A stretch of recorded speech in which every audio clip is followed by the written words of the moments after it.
I'm satisfied that it's over. But I understand a lot of other victims wanted to see more. I think for me, it because I came forward first, because I've had a long time to sit with this, I've I've resolved it within myself. Whatever came out of today would be it. And the story's not over. The story is more powerful. And I think, as a person who's worked in media, I believe the media holds the utmost power. We can create change. This is just one step. The story's not over. I'm very disappointed, actually, in what happened today. I was expecting more.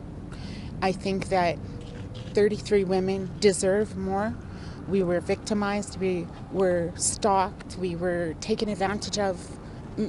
We have ongoing issues, with our self-esteem and with how stupid was I to let this happen to me, and this is gonna continue. And he's gonna sit in his house and he doesn't have to go to jail. And I think that it just says a whole lot to all the other police that, yeah, if we do this, we're going to get a slap on the wrist. I feel that, in terms of our records management system, I'm hopeful that we'll be able to implement, sort of more fulsome explanation as to why people or officers or employees are searching someone.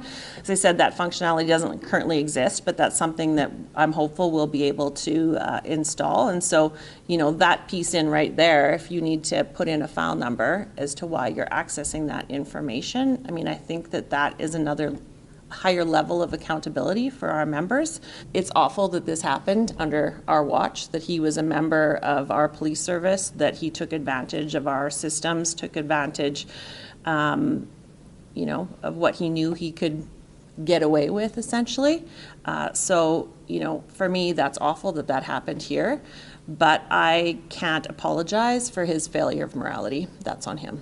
We're not trying to downplay in any way the seriousness of the breach and the impact on these women's lives.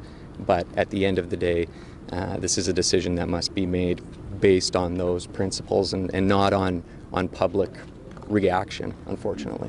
And I think when you look at the judge's decision, she did outline that.